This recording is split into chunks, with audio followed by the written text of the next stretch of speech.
Señor, queremos darte gracias por nuestro pastor, gracias por todos los dones que le has dado, Señor, y que él durante toda su vida ha puesto a nuestro servicio.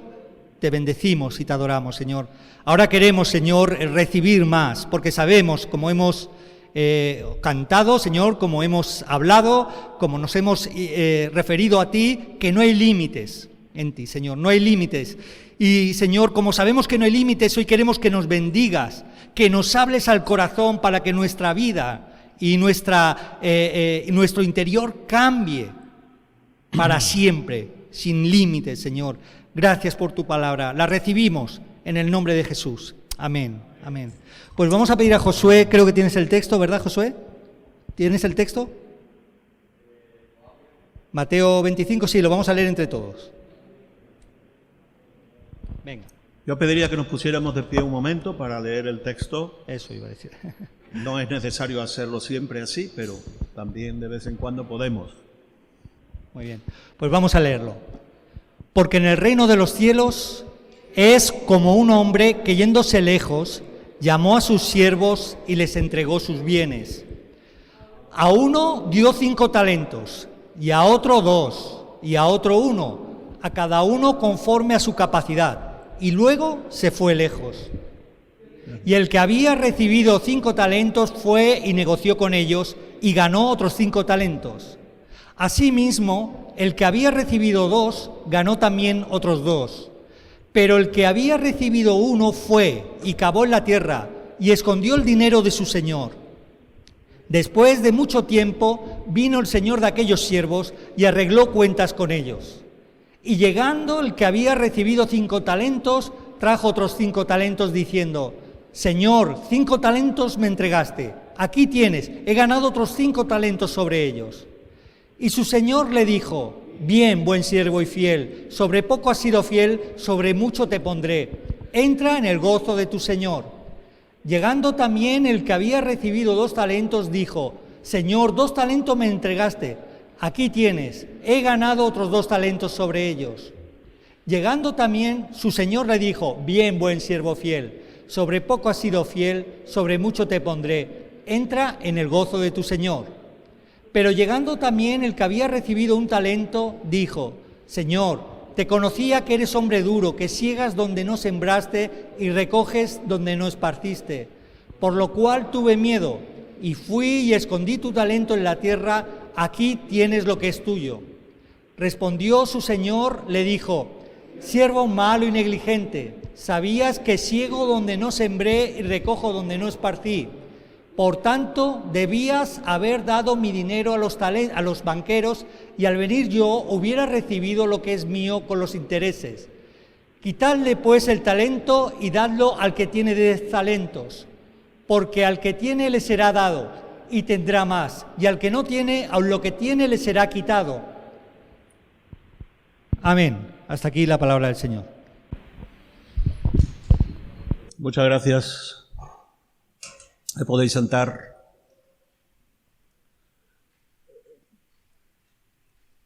El sermón, la palabra, el título que he querido y he sentido darle es una pregunta que nos hacemos o nos debemos de hacer. ¿Cuáles son nuestros límites? ¿Cuáles son tus límites? Y hay que aclarar algo un poquito, porque es cierto, decimos, no tenemos límites, pero cuidado. Todo tiene límites, incluido nosotros, salvo Dios. Dios no tiene límites. Y cuando hablamos de que nosotros no hay límites para nosotros, tenemos que encuadrarlo en el equilibrio de la palabra y en la medida de fe que Dios ha repartido a cada uno. Como dice Romanos 12:3, a cada uno Dios le ha dado una medida. Por lo tanto, tenemos límites. Pero lo bueno es que esos límites no son los que nosotros nos marcamos, sino los que nos marca Dios y que son infinitamente superiores a los que normalmente nosotros establecemos porque nos falta conocimiento, fe, fuerza y capacidad Y entonces miramos como Pedro miró a las aguas y vio que se hundía, y nosotros también miramos a lo que nos rodea, a las circunstancias, y también nos hundimos en ellas.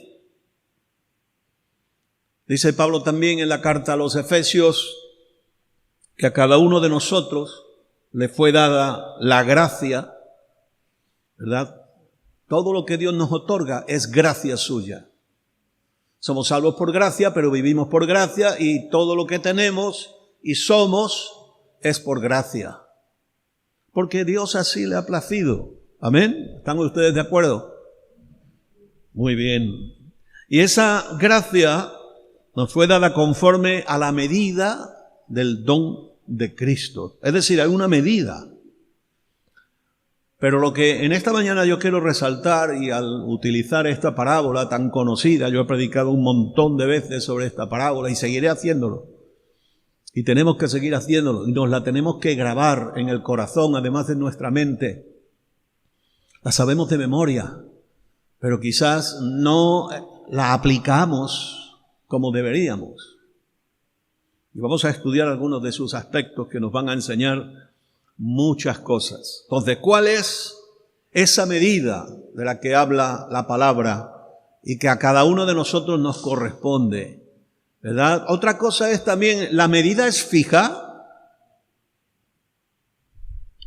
Esa medida del don de Dios es esa y ya no más. Ahí es donde nosotros decimos, verdaderamente, tampoco hay límites ahí, porque tú puedes avanzar y debes, no solo puedes, debes avanzar de una medida que tienes hoy a la que tendrás mañana, porque dice la palabra de Dios que nosotros vamos de fe en fe. Y aquí hay hay dos principios básicos establecidos en la parábola. Una de ellas es que el que es fiel en lo poco, Dios lo pone en lo más. La palabra dice en lo mucho, pero lógicamente en más. Y después de ese más, hay más.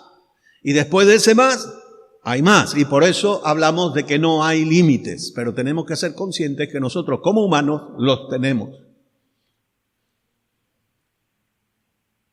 El otro principio es que, y este suena raro en un mundo humanista, porque dice que al que tiene le será dado más. Y al que no tiene le será quitado incluso lo poco que tiene. Y claro, la normativa universal es que hay que quitarle al que tiene más para darle al que tiene menos.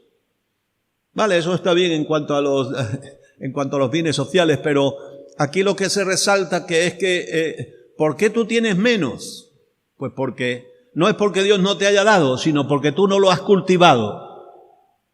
Y cuando tú cultivas, entonces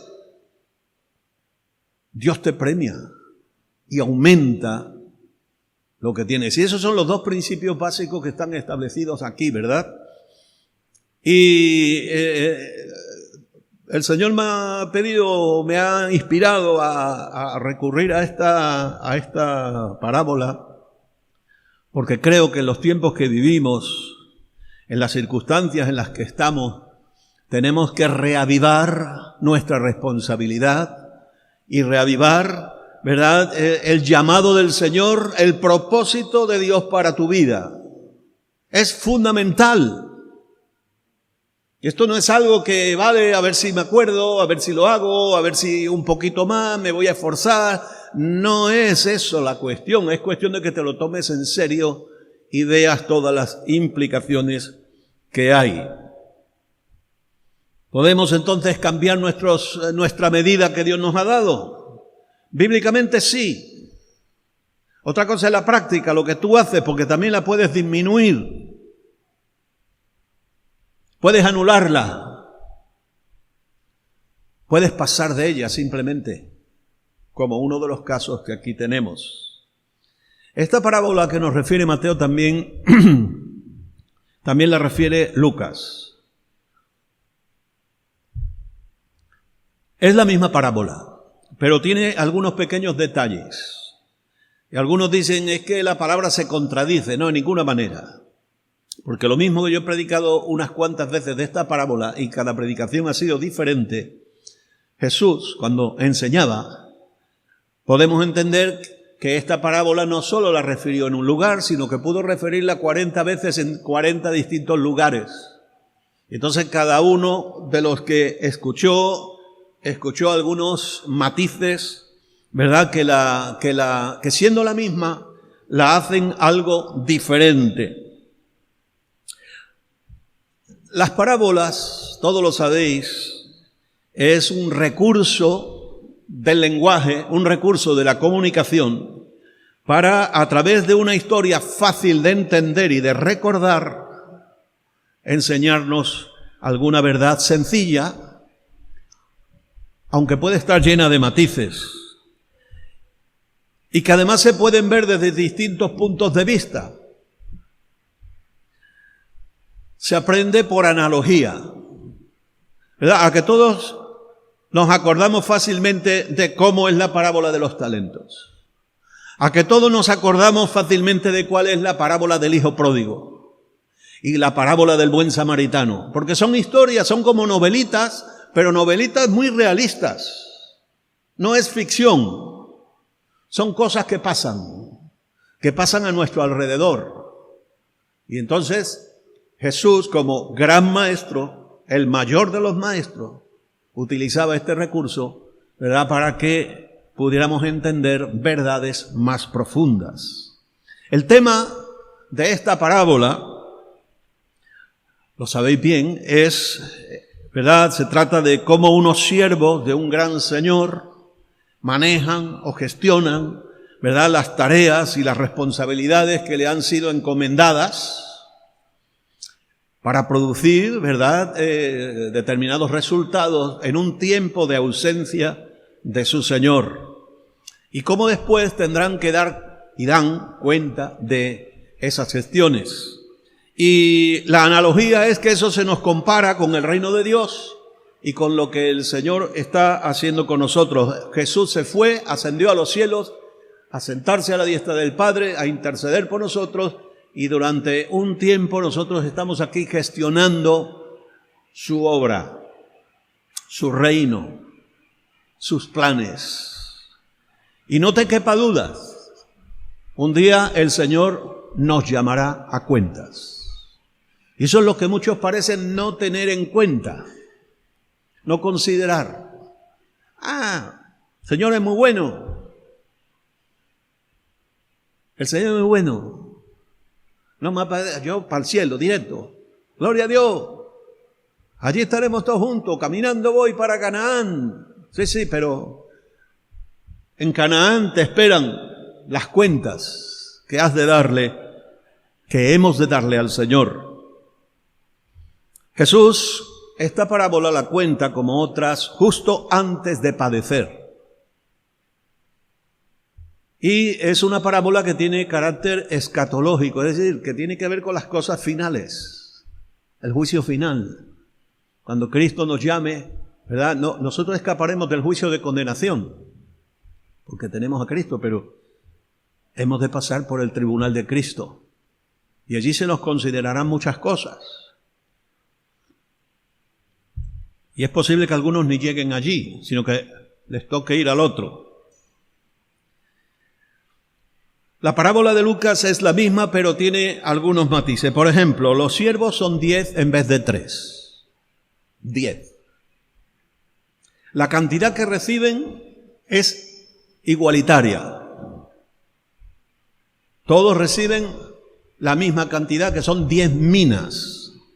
Cuando dice aquí minas, no penséis en minas de cobre, ni de oro, ni de hierro.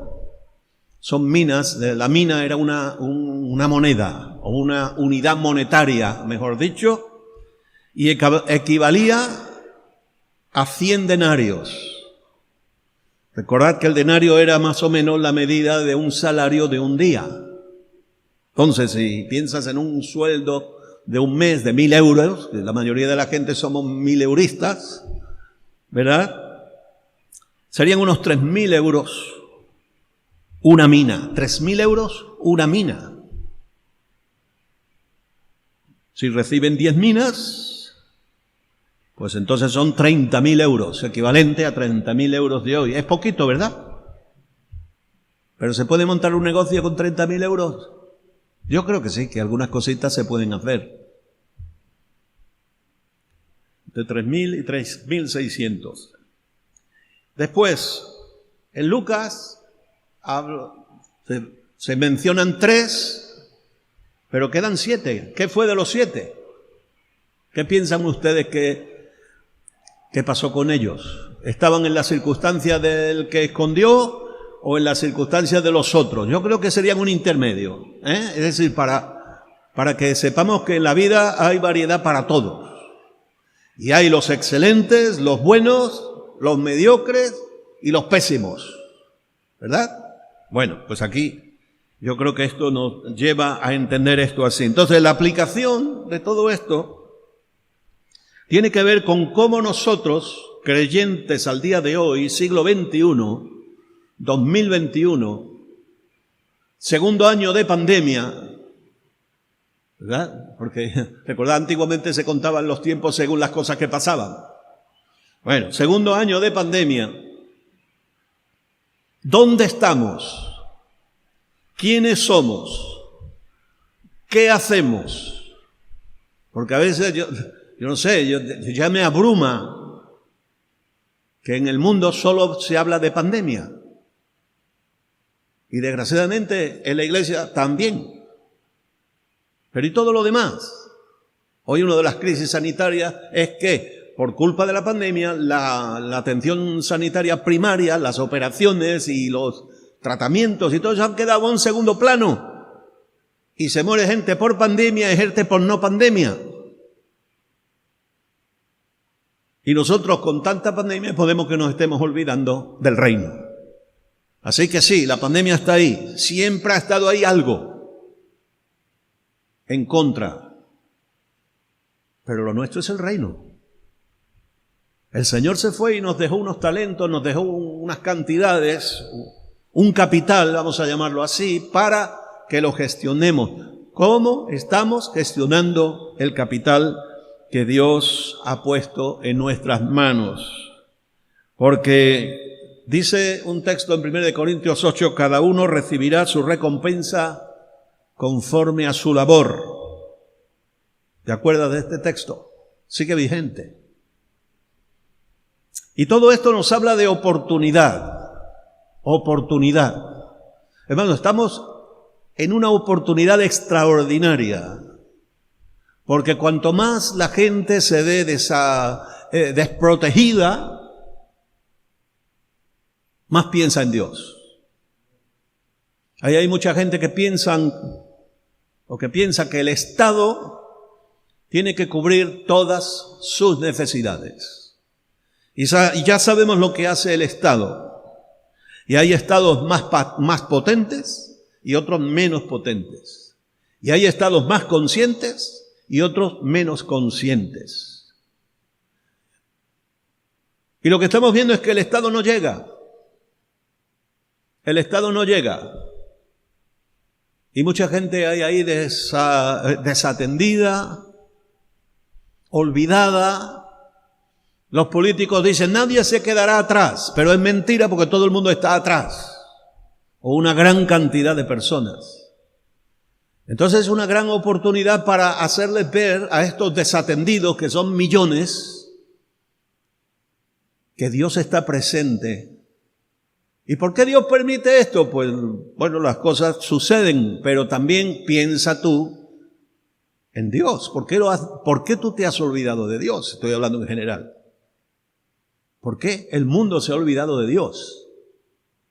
Entonces es momento para recordarles que Dios está vivo y que Dios está cerca y que Dios no falla. Entonces es una gran oportunidad, hermanos. Y lo estamos viendo. Lo estamos viendo. El grupo que sale a evangelizar está encontrando una receptividad extraña, rara. Una apertura, una posibilidad, y estamos viendo también resultados. El haber tenido que proclamar el Evangelio a través de las ondas y por el medio de la tecnología moderna, nos ha permitido llegar a lugares insospechados, como también hemos visto y tenemos testimonio.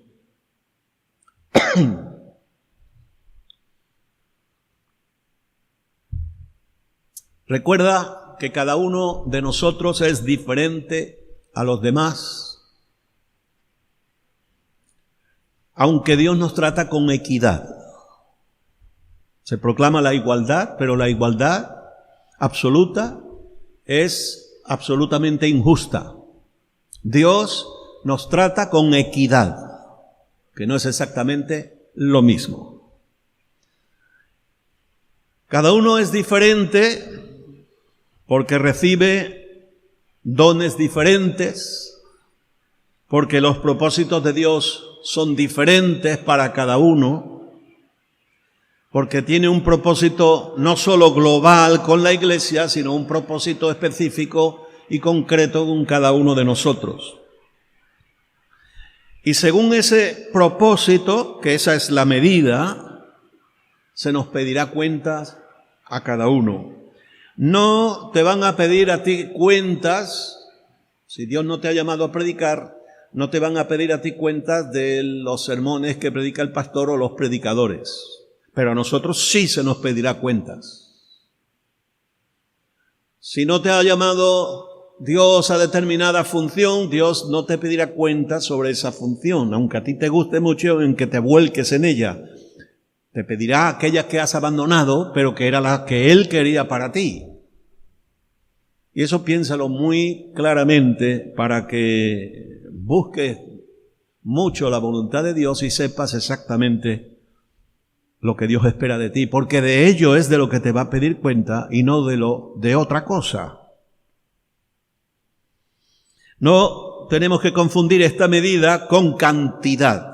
Nosotros medimos todo de manera muy cartesiana, muy numérica, pero las medidas de Dios tienen otros parámetros. No es cantidad de fe, sino la fe aplicada a aquello que es el propósito de Dios para ti. Las cantidades repartidas a los siervos hablan de medida, pero no es la cantidad lo que cuenta, porque en la parábola no es la cantidad lo que va a prevalecer sobre el juicio del Señor, sobre el primero, el segundo, el tercero, o en el caso de Lucas sobre los 10. Mateo y Lucas, en Mateo son diferentes, 5 talentos, 2 talentos, 1 talento. En Lucas son iguales, 10 minas para cada uno. Y eso nos enseña que, que hay diferencia por un lado, pero hay igualdad por otro. Lo importante es cómo gestionamos nosotros lo que Dios pone en nuestras manos. Eso es lo importante y lo que recalca la parábola. Según nuestra capacidad. Pues dice que la parábola de Mateo que el Señor repartió a cada uno según su capacidad.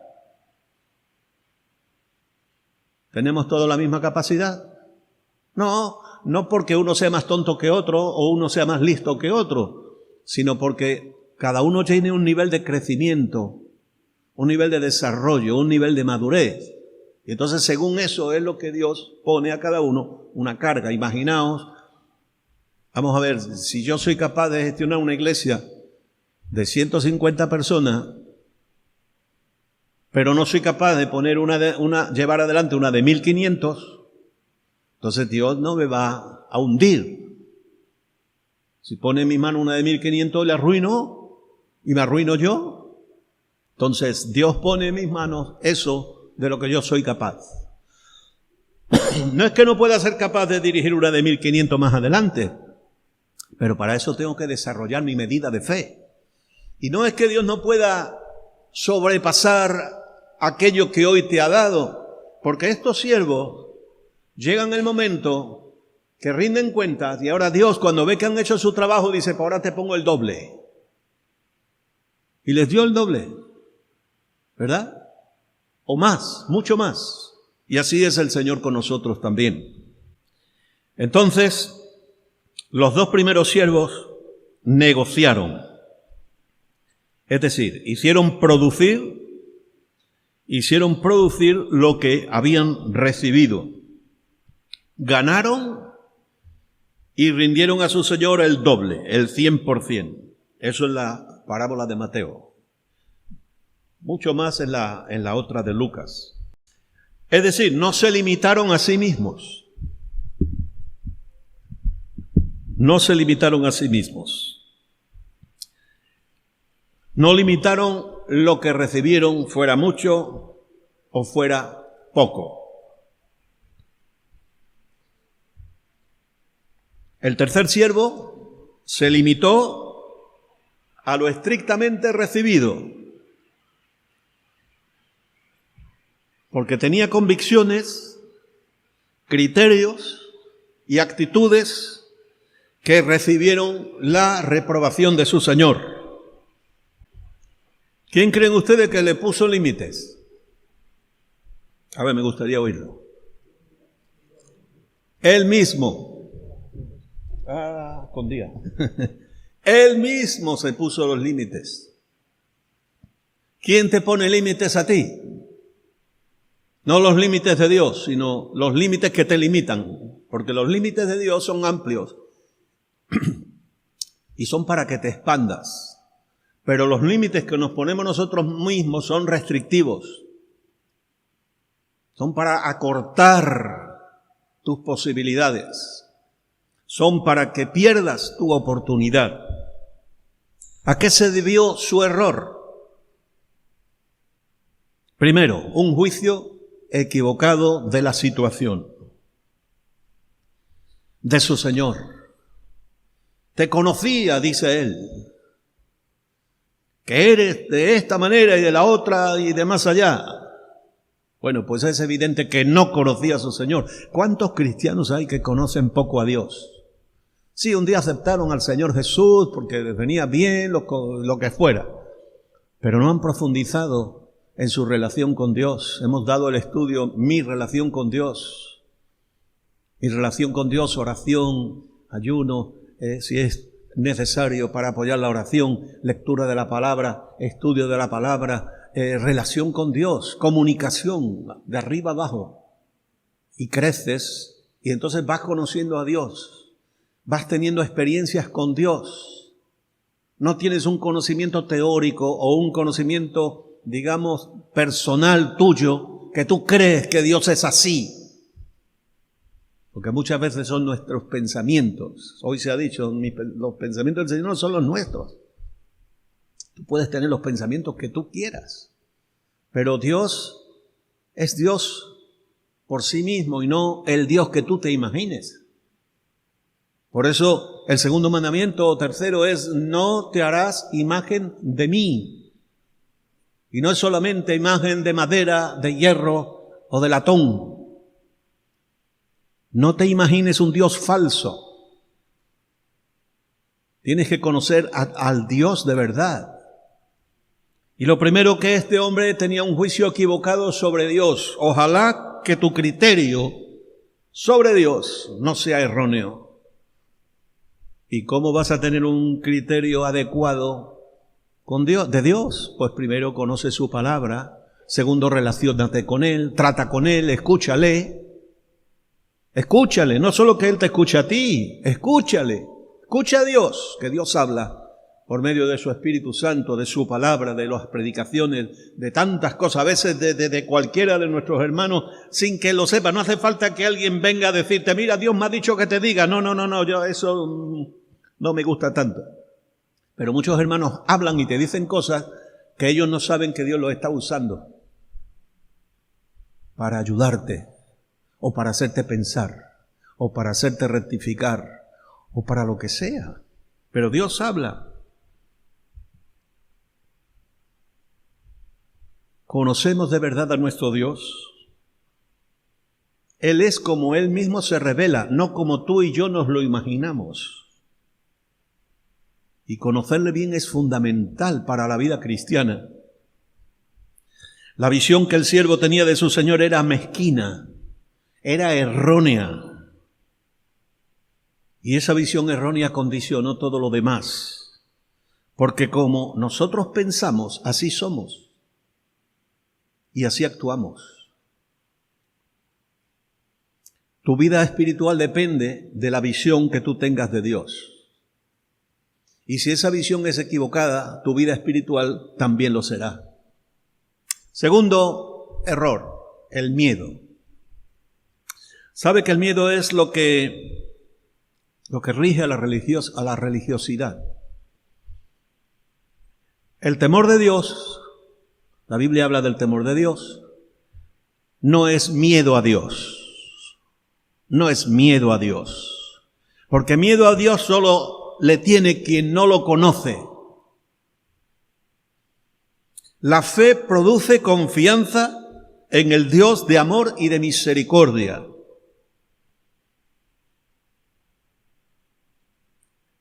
En el Dios que salva.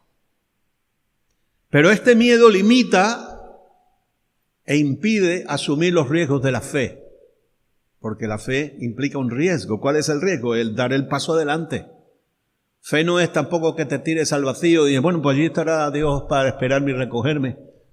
No, eso no es fe, eso es insensatez. Porque la fe se basa en lo que Dios revela. No en lo que tú te imaginas o lo que tú quieres o lo que alguien te dice que es. Miedo. Pero también necedad. Este hombre fue estúpido. ¿Por qué?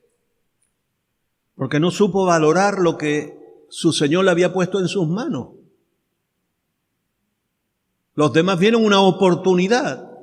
Imagínate, estás en paro o estás en una situación la que sea y ahora viene alguien y dice, mira, voy a prestarte 1.000.000 de euros, o bueno, menos, porque eso suena demasiado, ¿vale? 100.000 euros. O 30.000, los que hemos dicho aquí, ¿verdad? Y te doy 3 años o 5 años a ver si te montas y consigues salir adelante en la vida. Ya me lo pagarás. ¿Qué harías? ¿Qué harías? ¿Guardarlo allá en el horno que no funciona? ¿Debajo del colchón? Entonces, ¡qué tontería! Tienes una oportunidad y no la aprovechas. La vida está llena de oportunidades y la vida del cristiano muchísimo más, porque Dios te brinda multitud de oportunidades. El tema es saber subirse al tren de la oportunidad porque el tren pasa. Ese es el kairos, la oportunidad. Pues este siervo fue bastante necio, porque eso que pusieron en sus manos no supo valorarlo debido a sus ideas equivocadas. Cuidado con nuestras ideas. Todos tenemos ideas y todos tenemos derecho a tener ideas. Pero más vale que tus ideas y las mías se amolden a la voluntad de Dios, porque si no podrán estropearnos la vida. Esa misma necedad nos impide a nosotros poner en juego nuestra medida de fe. Es la misma clase de estupidez. Y la vemos a nuestro alrededor. Y esa estupidez nos hace estériles, porque no sabemos aprovechar. Es que Dios ha puesto en tus manos un capital inmenso. Si no hacemos funcionar lo mucho que el Señor nos ha dado, estamos dando muestras de nuestra propia necedad. ¿Somos realmente conscientes de lo mucho que Dios ha puesto en nuestras manos? ¿De lo que Dios nos ha dado para gestionar en fe? Piénsalo. Una actitud equivocada, en cuarto lugar. Hemos dicho juicio equivocado, miedo, necedad, actitud equivocada. Porque según el texto de Lucas, el siervo negligente fue muy quisquilloso, muy escrupuloso, que son actividades típicas de la religiosidad, pero no de la fe, ¿verdad? y envolvió la suma de dinero en un pañuelo para protegerlo, ¿verdad? Un pañuelo, es decir, para protegerlo, guardarlo, que no se oxide, que no le toque, si lo escondió bajo tierra, que la humedad, eso no lo altere. Es esa visión de mínimos que tiene la religiosidad. Basta lo mínimo para que Dios no me condene. ¿Verdad? Pero esa actitud fue perezosa, fue negligente, fue absurda, meramente conservadora. Hay muchos cristianos que se llaman conservadores, los del pañuelo, ¿verdad? No se trata de conservar, se trata de desarrollar. Desarrollamos nuestra vida espiritual, no la conservamos. Desarrollamos la iglesia, no la conservamos. Porque la iglesia tiene que estar en crecimiento hasta cierto lugar y después multiplicación, porque nada crece indefinidamente. Pero sí, crecer hasta la madurez, y una vez que la iglesia es madura, lo que tiene que hacer es multiplicarse. ¿Y eso qué significa? Abrir otras iglesias. Llegar a otros lugares. La iglesia misionera. No, algunos esperan a crecer mucho, a engordar. Sabéis que hay, ¿verdad?, grosuras que llaman mórbidas. Y cuando esas personas se ponen en 300 kilos, no se pueden mover. No se pueden mover, no pueden ni vivir. Entonces, cada iglesia tiene un tamaño. Cuidado, yo no estoy contra las iglesias grandes, pero cada iglesia tiene un tamaño y cada lugar tiene una posibilidad de crecimiento, como los árboles. Aquí no crecen las secuoyas, no es tierra para secuoyas, pero crecen los olivos. Son pequeñitos los olivos comparados con los grandes pinos y los eucaliptos y todo esto. Ay, pero ¿cómo viviríamos nosotros sin los olivos? ¿Verdad? Entonces, cada lugar tiene ciertas características y nuestra actitud no puede ser conservadora, tiene que ser desarrolladora, de crecimiento, de expansión, de multiplicación. Diga, vamos a conservar lo que el Señor me ha puesto en las manos, lo guardo bien guardadito, protegido, que nada le pase. Mala actitud. Mala actitud. Porque Dios quiere que conquistemos territorios inalcanzados. Después, indiferencia, indolencia. Lucas resalta, ¿verdad?, que el encargo del Señor fue negociado entre tanto que regreso. O sea, hay una orden explícita. Hay una orden explícita, negociar. En Mateo no se menciona nada de eso, se sobreentiende, pero Lucas lo dice claro, negociad hasta que yo vuelva. Órdenes claras, y este siervo las desoyó, con Y. Escondió el dinero, y se escondió el dinero, se despreocupó de él. Pensó que, cuando vuelva el Señor yo se lo regreso y hasta aquí no ha pasado nada. ¡Qué equivocación! Muestra indiferencia, muestra indolencia, le daba todo igual. Y se dedicó a sus propios negocios, a lo suyo, esperando que cuando llegue el Señor ya le devuelvo lo suyo y se acabó. Ni siquiera pensó en el por qué su Señor le había puesto esa cantidad en sus manos. Ni tampoco pensó que si el Señor le había pedido negociar, cuando viera que no había negociado, ¿qué le iba a decir? Bueno, él pensaba, dice, como él pide donde no hay, donde es injusto, mira, esto me va a evitar problemas. Ese fue su problema. Porque por último le faltó la previsión. Y se nota en el reproche que su Señor le hace. Le dice, mal siervo, por tu propia boca te juzgo.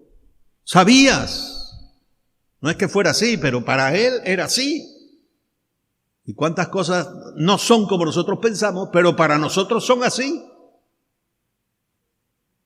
¿Sabías que yo soy hombre severo, que tomo lo que no puse y ciego lo que no sembré? Eso así está en Lucas. ¿Por qué pues no pusiste mi dinero en el banco para que al volver lo hubiera recibido con los intereses? Así que si la opinión del siervo, que el siervo tenía de su señor, era tan mala, debería haber previsto, ¿verdad?, lo que sucedería a su regreso. Y muchos cristianos podemos vivir ajenos a que el Señor vuelve y que nuestra vida sí tiene límites. Ninguno vamos a sobrepasar los 100 años, los 120 máximo. Sería rarísimo, ¿verdad? Pero todos sabemos, y este año hemos perdido 2 hermanos mayores de 90 y pico, pero al final a todos nos toca. Es necesario que el hombre muera una vez y después el juicio, dice la palabra. Todos lo sabemos, cada vez que vamos a un sepelio, a un funeral, aunque nadie hable, se nos predica un mensaje, un sermón, ¿verdad? Y nos recuerda que nosotros un día estaremos ocupando ese lugar. Entonces hay que ser previsores también. Cristianos, seamos previsores, que el Señor un día nos llama a su presencia. ¿Qué le vamos a ofrecer? ¿Qué le vamos a decir? ¿Qué vamos a responder? ¿Qué cuenta les vamos a dar? Entonces, ¿nos ocurrirá a nosotros lo mismo? El Señor nos llamará a cuenta y a veces vivimos con una falsa seguridad, pensando, bueno, ya fuimos salvos, conocimos al Señor, ya todo está bien. Sí, todo está bien, pero está bien para algo. Para algo. Y tenemos que saber mirar al futuro. Por eso también esta parábola tiene un carácter escatológico. Para concluir, Pablo dice y reconoce lo siguiente: yo soy el más pequeño de los apóstoles. Es decir, él se coloca en la posición del que recibe un talento. Podemos colocarnos nosotros en la posición del que recibe un talento. Lo que no tenemos por qué es dar la respuesta que dio el que recibió un único talento. Mejor aprender de él y dar la respuesta del que recibió 2 o del que recibió 5. O da igual, nos vamos a la parábola de Lucas y hemos recibido igual que los demás. Lo que no tenemos por qué es ocupar la posición del mal siervo. Y Pablo dice, yo soy el más pequeño de los apóstoles, cierto. Ni siquiera soy digno de ser llamado apóstol. Es decir, yo no sé por qué Dios ha puesto en mis manos un talento. No lo merezco, ninguno lo merecemos. Pero, bueno, y dice que eso así porque persiguió la iglesia del Señor. Y nosotros hemos hecho nuestras propias fechorías, nuestras propias maldades. Pero el Señor nos alcanzó, nos perdonó y aquí estamos. Y ahora nos ha puesto un tesoro en las manos. Por eso Pablo dice, por la gracia de Dios, pero por la gracia de Dios, soy lo que soy. Y eso vale para ti y vale para mí. Por la gracia de Dios tú eres tú y yo soy yo en Cristo. No está hablando de nuestro carnet de identidad. Está hablando de lo que somos en Cristo, del propósito que Dios tiene para ti, del plan que Dios tiene para ti. Por la gracia de Dios, tú eres tú y Dios tiene un plan para ti, un propósito para ti. Y ese plan tuyo no es el mío, ni el mío es el tuyo. Asume tu plan, o sea, no el plan tuyo, sino el que Dios tiene para ti, el que te toca, tu talento, tus 10 minas. Y qué bonito que Pablo puede añadir, y ojalá que tú y yo podamos añadir la siguiente frase: y la gracia de Dios no ha sido en vano para conmigo. No ha sido en vano para conmigo. Si no ha sido en vano para conmigo es porque la has gestionado, porque la has desarrollado, porque el propósito de Dios se ha empezado a cumplir. Ha avanzado, ha crecido en ti. Y ahora puedes decirle al Señor, mira, Señor, me diste tanto, aquí te aporto lo que yo he gestionado durante mi vida, o durante estos 5 años, o durante este tiempo.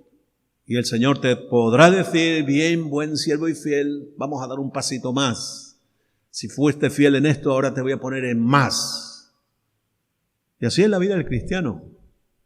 Así es la vida de los que servimos al Señor. ¿Verdad? El Señor nos va poniendo en determinadas responsabilidades, determinadas funciones.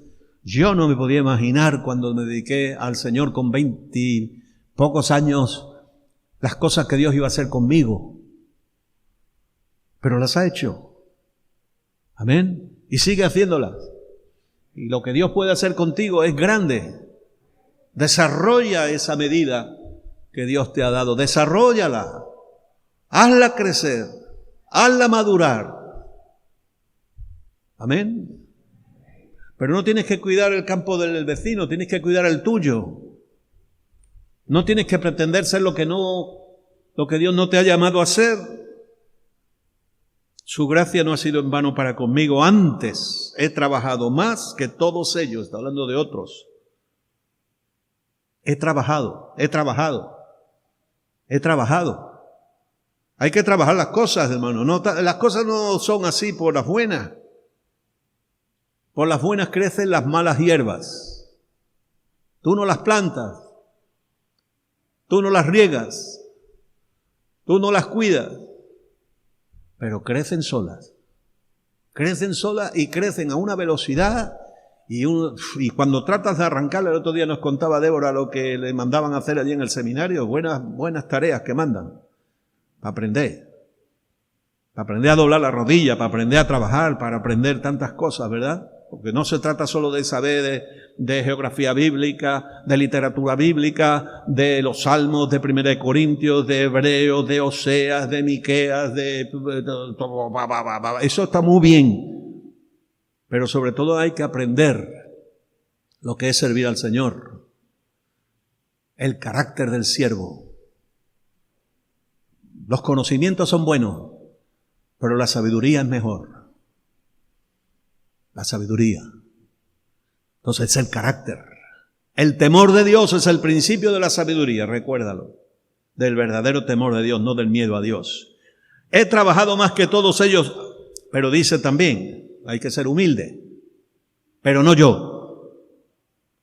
No mis fuerzas, no mis capacidades. No mis conocimientos, mi destreza, mi capacidad inmensa. No. Es la gracia de Dios en mí. Él sabía lo que era, pero por la gracia de Dios. Y hermano, sigue siendo la gracia de Dios la que nos hace crecer, la que nos hace hacer lo que hacemos de bien. Y es nuestra torpeza la que nos hace hacer mal las cosas que hacemos mal. Entonces, lo importante no es la cantidad, no es el tamaño grande o pequeño de lo que Dios haya puesto en tus manos. Lo importante es lo que tú hagas con lo que Dios te ha dado. ¿Qué somos cada uno de nosotros? Pues cada cual tiene su llamamiento, un propósito específico. Eso que 1 Corintios 10:13 dice, conforme a la regla que Dios nos ha dado por medida. Lo importante es lo que Pablo declara, que su gracia no ha sido en vano conmigo. Ojalá que la gracia de Dios no te haya sido dada para nada. Como este siervo tonto, inútil, malo, que lo que pusieron en sus manos no sirvió para nada. Fue inútil. Absurdo meter todo un capital en un pañuelo, esconderlo, ¿y para qué sirve el dinero escondido? Dinero tiene que producir más dinero. Los que tienen dinero lo saben. Por eso dice, el dinero llama al dinero. Pero el mucho al poco. No lo olvides. Entonces, cuando tú gestionas bien lo que tienes, produce algo más. Y de ese algo más, un poco más. Si sabes invertir, puedes ganar dinero. Y en el mundo espiritual, si sabes invertir en fe, también lograrás réditos poderosos en fe. No te quieras comer el mundo en un salto, pero ve paso a paso como Dios quiere que vayas. Nada limita nuestra fe, solo nuestros propios límites que nos imponemos. ¿Por qué? Son muchas las causas, pero somos nosotros mismos los que nos limitamos, como el caso de este siervo negligente. Así que si tu talento está escondido, bien envueltito, como dice el dicho, como oro en paño, es tiempo que lo desentierres. Es tiempo que lo desenvuelvas. Es tiempo que empieces a hacerlo funcionar antes que sea demasiado tarde y que el Señor venga y te sorprenda con tu tesoro escondido. Y entonces, ¿qué vas a decir? ¿Qué le vamos a dar? ¿Qué le vamos a presentar? Vamos a orar. Vamos a orar. Yo haría un llamamiento, pero como no podemos acumularnos aquí, voy a considerar que todos habéis dado un paso adelante, pero por eso os pido que os pongáis de pie. Y hoy vamos a mirar hacia nuestro interior, vamos a hacer cuentas con nosotros mismos, porque antes que hacerlas con el Señor hay que hacerlas uno mismo para no ser sorprendidos. Y en estas cuentas que tú hagas contigo mismo, claro, ahora hay poco tiempo, igual son cuentas un poquito así a la ligera, pero un mínimo.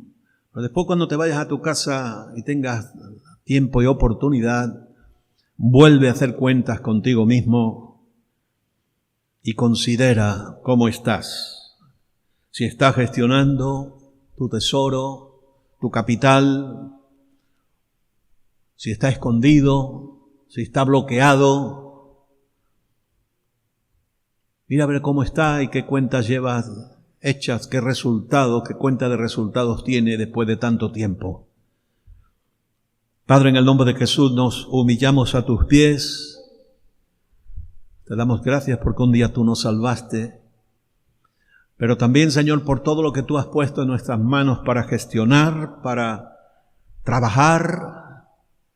Y pedimos que sea el poder de tu Espíritu Santo, la gracia tuya, Señor, la que nos haga hacer crecer este capital. Si en algún momento, Señor, hemos escondido y protegido en un pañuelo con nuestra actitud, nuestras ideas torpes, nuestros miedos, nuestras mezquindades, hemos escondido ese tesoro, Señor, ayúdanos a desenvolverlo, a librarlo,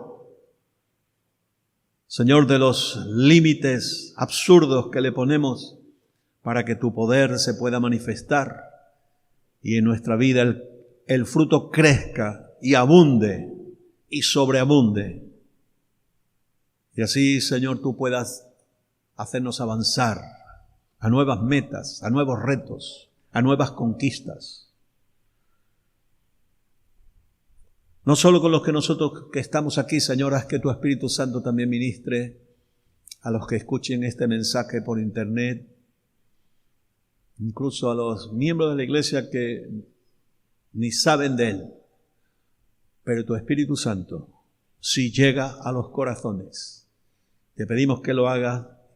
Y Señor, hagas que esta iglesia eclosione, se abra para dar fruto abundante para la gloria de tu nombre.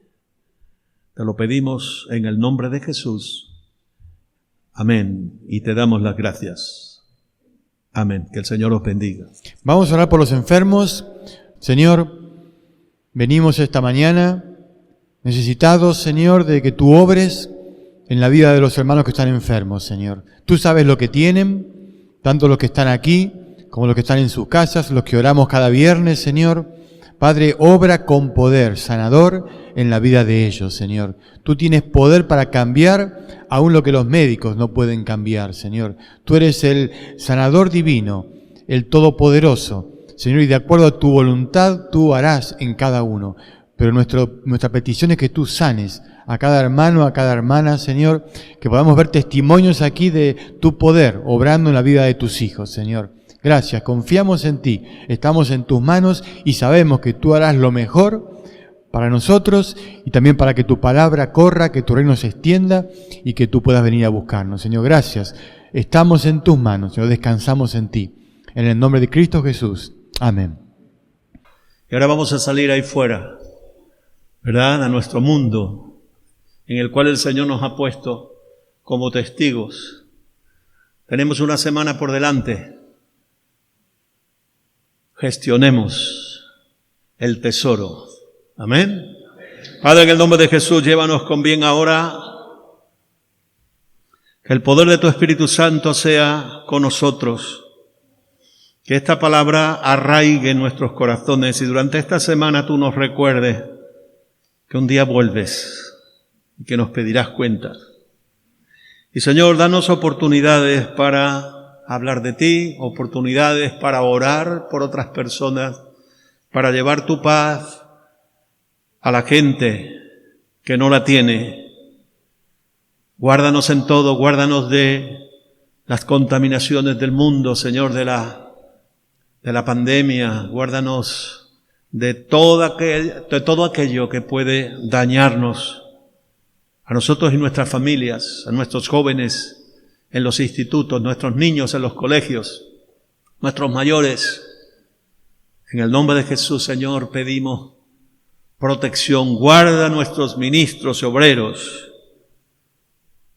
En el nombre de Jesús. Y haznos ser luz en medio de las tinieblas. En el nombre de Jesús. Y ahora que el amor del Padre, la gracia de Jesucristo y la comunión del Espíritu Santo vaya y sea con todos y cada uno de nosotros en el nombre de Jesús. Amén.